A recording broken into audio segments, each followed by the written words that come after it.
आप लोगों के बीच में आज जब मैं आया हूं, आज जब मैं आपके बीच में आया हूं तो पहले चरण का बोर्ड पड़ चुका है। पहले चरण का बोर्ड पड़ चुका है, आप सब जानते होंगे।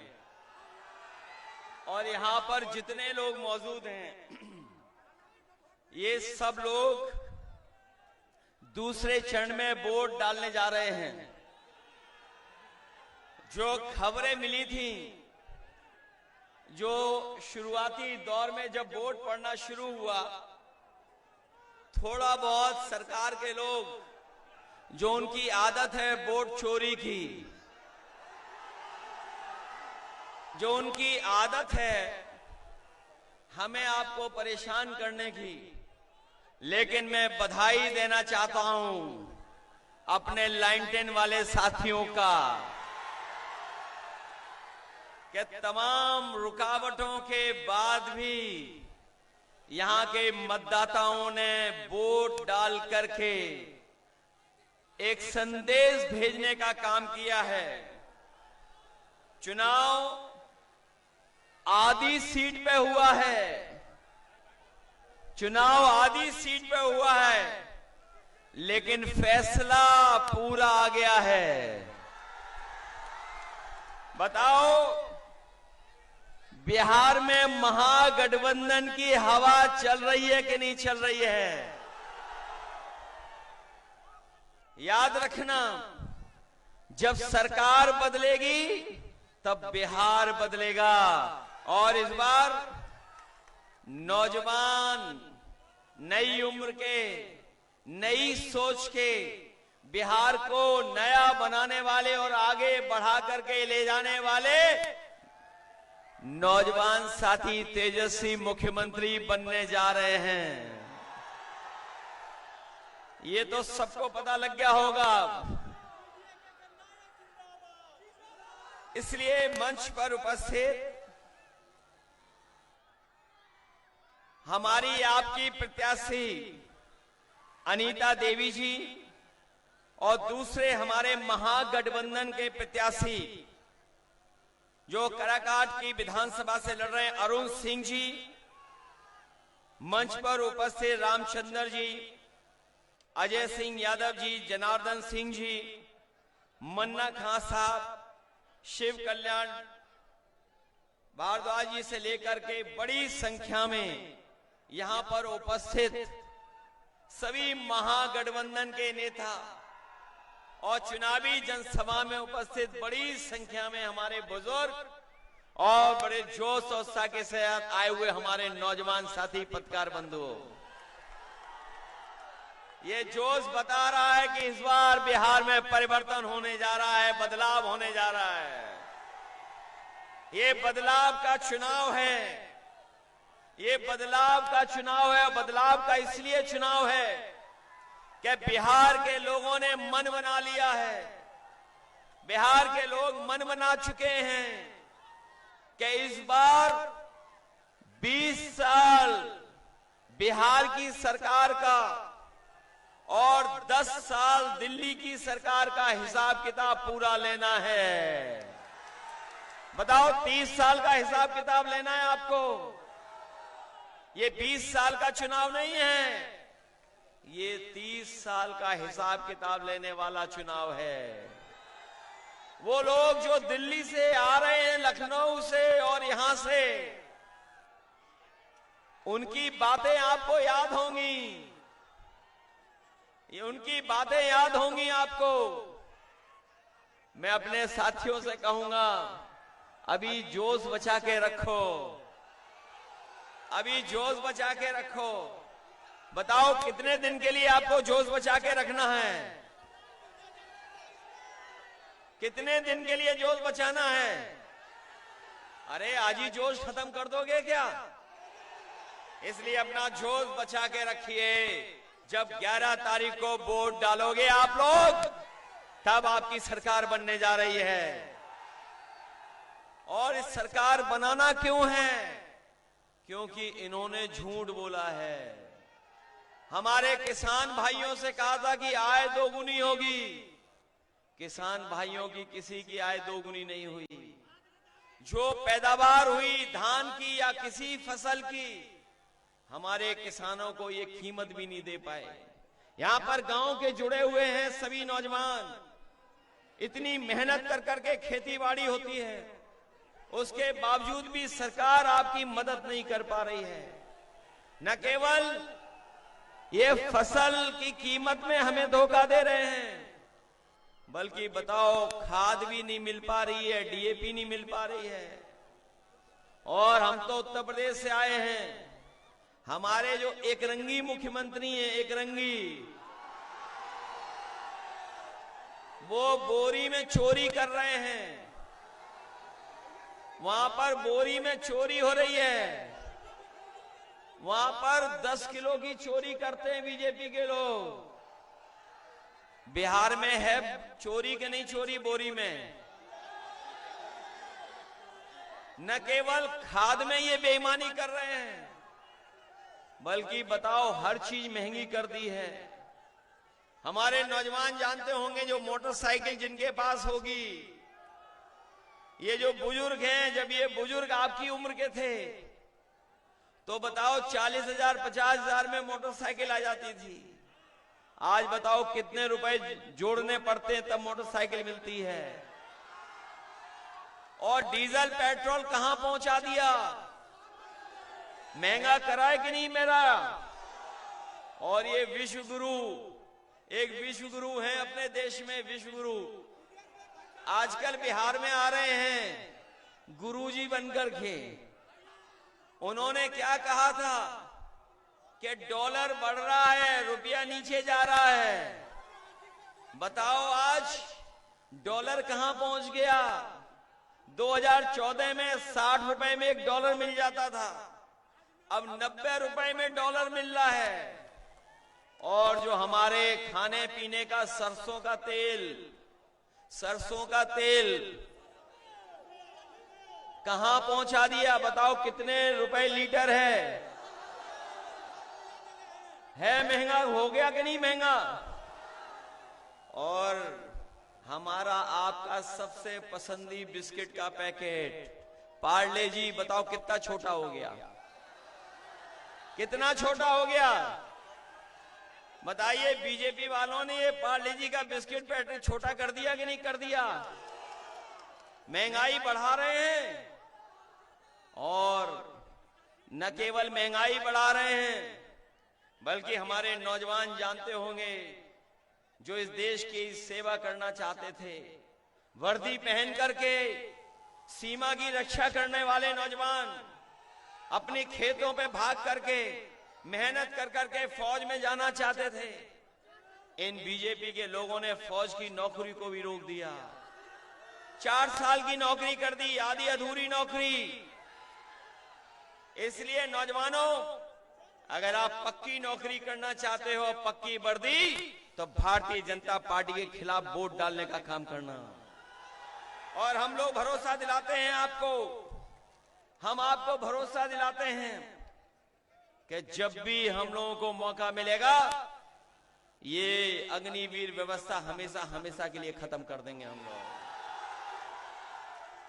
मुझे खुशी है इस बात की, मुझे खुशी है इस बात की कि तेजस्वी जी ने तय किया है कि हर गरीब परिवार के एक नौजवान को नौकरी देने का काम करेंगे। न केवल नौकरी देंगे, बल्कि हमारे नौजवानों को सम्मान का जीवन और रोजगार मिल जाए, वैसी व्यवस्था बिहार में बनाने का काम करेंगे। और जब नौकरी का वादा कर दिया, तो ये बीजेपी वाले कहते हैं, पूछते नौकरी आएगी कहां से। ये बीजेपी वालों को तो ये पूछना ही था, क्योंकि इनके बीजेपी वालों के एजेंडे में कभी नौकरी नहीं रही। बताओ 10 साल में कोई नौकरी दी इन्होंने? तो बीजेपी के एजेंडे में नौकरी नहीं हो रही। और जब तेजस्वी नौकरी देने लगे थे, जब बीजेपी वालों को पता लगा कि तेजस्वी जी नौकरी दे रहे हैं, नौकरी मिलने लगी है, इन्होंने साजिश करके षड्यंत्र करके सरकार गिरा दी। जानते हो सरकार क्यों गिराई? कारण जानते हो? कारण था कि पूरे देश में प्रचार हो गया था कि तेजस्वी और बिहार में नौकरी मिलने लगी है, और यही नौकरी मिलने लगती तो पूरे देश का नौजवान बीजेपी से भी नौकरी मांगता। इसलिए उन्होंने षड्यंत्र करके, साजिश करके बीच में ही सरकार गिरवा दी, और साजिश करके, षड्यंत्र करके अपनी सरकार बना ली।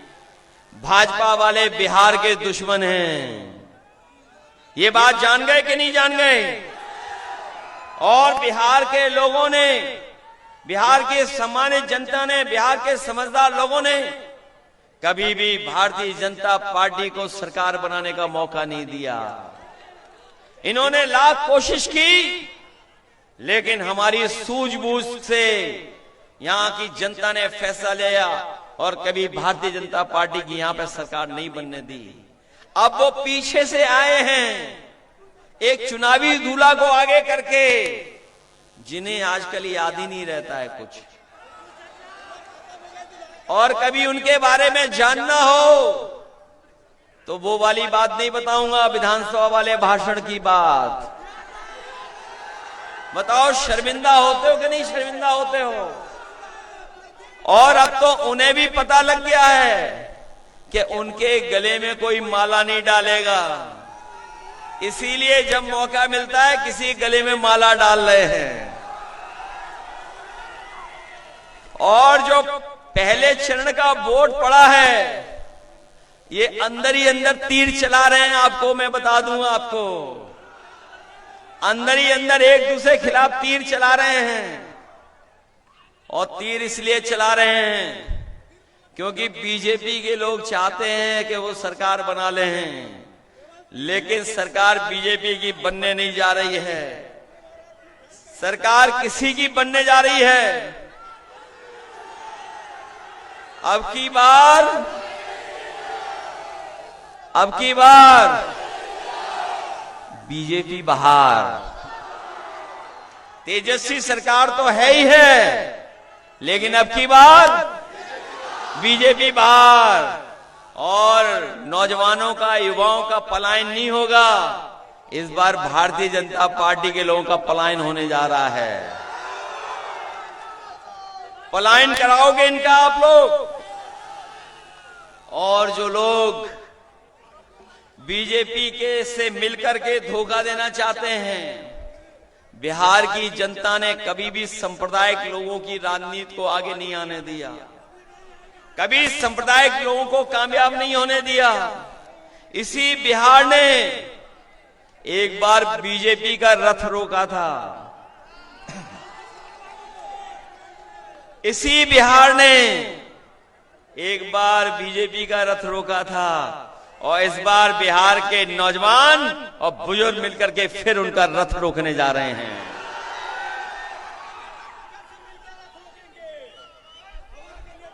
बोलो, रथ रोकोगे बीजेपी का? इसलिए भाजपा की हार इस बार लिखेगा बिहार, बिहार लिखेगा भाजपा की हार लिख देगा। भाजपा की हार होने जा रही है, और ऐसी हार होगी, ऐसी हार होगी, ऐसी विदाई होगी कि कभी भाजपा दोबारा लौट करके नहीं आएगी। और मैं अपने साथियों से कहना चाहता हूं कि आप लोग सावधान हो कि नहीं सावधान हो। कई टीमें चुनाव लड़ रही हैं, कोई बी टीम है, एक सी टीम भी है और एक पी टीम भी है। जो बीजेपी है उसकी एक पी टीम भी है। बी टीम तो सब जानते हैं, और सी टीम जानते हो कौन है? चुनाव आयोग। सी फॉर चुनाव आयोग। तो बी टीम है, सी टीम है, और एक पी भी है। इसलिए सावधान हो कि नहीं सावधान हो। जब तेजस्वी आएंगे तो बिहार का विकास होगा। और मैंने कई भाषणों में कहा, कई मौकों पर कहा कि जिस तरीके से समाजवादी लोगों ने उत्तर प्रदेश को बनाया, वहां पर सड़कें ऐसी बनाई जहां पर हवाई जहाज उतर जाता है और जितनी रफ्तार से चलना चाहो उतनी रफ्तार से सड़कों पे चल लो। इसलिए हमने कहा है कि यूपी बिहार को जोड़ने के लिए अगर हम लोगों को एक्सप्रेस वे बनाना पड़ेगा तो अभी बिहार में तेजस्वी बनाएंगे और 1 साल बाद उत्तर प्रदेश में बिहार के बाद समाजवादी लोग बनाएंगे। इधर तेजस्वी सड़क बनाएंगे, उधर हम समाजवादी लोग बनाएंगे और उत्तर प्रदेश और बिहार को जोड़ने का काम करेंगे।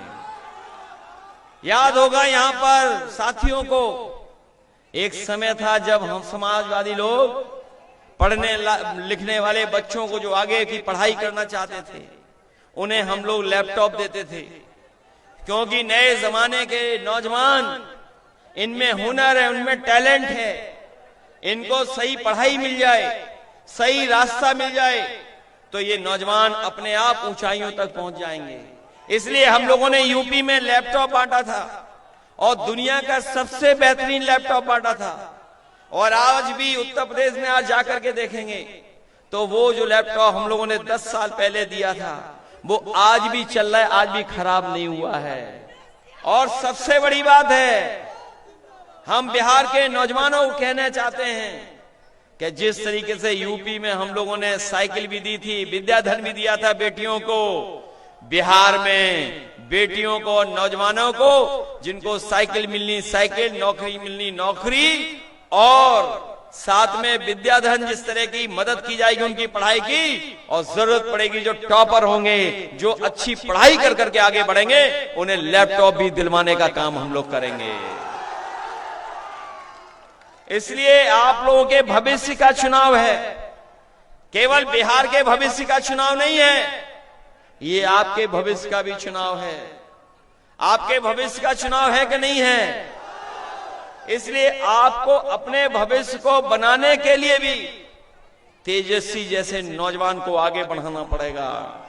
आगे बढ़ाइए तेजस्वी को, और इसलिए बढ़ाइए क्योंकि जो नए नौजवान होते हैं वो पॉजिटिव सोच रखते हैं, वो सकारात्मक सोच रखते हैं, वो नई सोच के साथ काम करते हैं, उनका नजरिया खुला होता है, वो अपनापन रखते हैं, वो प्रगतिशील होते हैं। नए नौजवान, नई पीढ़ी के लोग, उनका दायरा बड़ा होता है, सोच बड़ी होती है। और जो संकीर्ण दायरे के लोग होते हैं वही हमें आपके बीच में भेदभाव रखने का काम करते हैं। इसलिए नई पीढ़ी सबको साथ लेकर के चलना चाहती है। ये नई पीढ़ी का जो तरीका है काम करने का, वो सबको साथ लेकर के चलने का काम है। इसलिए साथियों, ये चुनाव केवल आपके भविष्य से जुड़ा हुआ तो है ही है, लेकिन साथ ही साथ देश की राजनीति से भी जुड़ा हुआ ये चुनाव है। इसलिए मदद करोगे आप लोग? मन बना लिया आप लोगों ने कि नहीं बनवा लिया? पूरा मन बना लिया आपने? लाइन 10 को भूलोगे तो नहीं? ये लाइन 10 ही है जो न्याय दिलाएगी। यही लाइन 10 ने आपको और आदरणीय लालू प्रसाद यादव जी ने सम्मान के साथ सर उठा करके जीने का मौका दिया, और आपके सम्मान पे कभी ठेस आई होगी तो वो आगे खड़े हो गए होंगे। ये अगर काम किसी ने किया है तो आदरणीय लालू प्रसाद यादव जी ने करके दिखाया है। इस लाइन 10 को तो नहीं भूलोगे आप लोग। ये बीजेपी वाले ना समझ हैं, कहते लाइन 10 पुराने जमाने की है। उन्हें बता दो, उन्हें बता दो, वो भी लाओ लाइन 10। ये तेल से जलने वाली है और ये सूरज की रोशनी से जलने वाली है। बोलो बदलाव आया कि नहीं आया बदलाव? ये नई पीढ़ी की है, लाइन 10 की नहीं है। ये कहां से चार्ज होती है? होती है चार्ज की नहीं होती है? और जब चार्ज होती है तो जलती है कि नहीं जलती है? इसलिए ये पुराने जमाने का नहीं है, ये नई पीढ़ी का, नए जमाने का साथ लेकर के चलने का चुनाव है। इसलिए नौजवान तेजस्वी को मुख्यमंत्री बनाइए। इसीलिए हम लोग आपसे अपील करने आए हैं। पहले इस चरण में संदेश चला गया है कि महागठबंधन की सरकार बनने वाली है। दूसरे चरण में बताओ क्या करने जा रहे हो आप लोग? बताओ सफाई कर दोगे उन लोगों की? उनके झूठ के उस पर तो नहीं उलझोगे आप लोग? और किसी और व्यवस्था के चक्कर में तो नहीं पड़ोगे? ये जो हमारे एकरंगी आते हैं, इनके प्रदेश में 35,000 लीटर शराब पकड़ी गई। कितने लीटर? 35,000 लीटर। सोचिए कहां आ रही थी सब? ये सही बता रहा है, पीछे बता रहा है। सोचिए हमारे वो और यहां सब मिले हुए, अंदर ही अंदर कोई पाइपलाइन बनाई हुई है, उससे सप्लाई चल रही है। इसलिए सावधान रहोगे कि नहीं रहोगे आप लोग? इसलिए मदद करिए।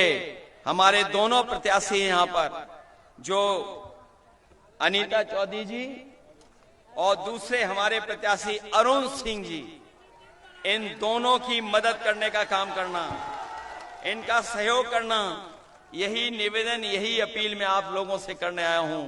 बिहार को बदलने के लिए सरकार बदलनी पड़ेगी। इसलिए सरकार बदलिए और नए नौजवान मुख्यमंत्री को मौका दीजिए काम करने का। नई ऊर्जा के साथ, नई सोच के साथ आपके बिहार को नौकरियों से जोड़ करके खुशहाली के रास्ते पे ले जाने का काम करेंगे। और जो लोग ये 10,000 रुपए दे रहे हैं, सुना है 10,000 रुपए दे रहे हैं, और भी कुछ दे रहे हैं अकाउंट में। बताओ जिंदगी भर की आप सम्मान की नौकरी चाहते हो कि केवल 10,000 से काम चलाना चाहते हो? और ये जो 10,000 दे रहे हैं, अभी तो हमारा आपका बहुत उधार है उनके ऊपर। उन्होंने तो कहा था कि 15 लाख रुपए देंगे। अगर 10,000 दे दिए तो बताओ उधार कितने हैं? कितने उधार है हमारे आपके? इन उधार वालों का हिसाब किताब लोगे आप? इनके झांसे में मत आना। इस बार बिहार परिवर्तन के साथ, तेजी के साथ चल दिया है। बहुत बहुत बधाई, बहुत बहुत धन्यवाद। उठाइए दोनों हाथ एक बार नौजवानों, जोरदार तालियां बजाकर स्वागत करें भारत के भविष्य आदरणीय अखिलेश यादव जी का। अखिलेश यादव जिंदाबाद, अखिलेश यादव जिंदाबाद, अखिलेश यादव जिंदाबाद।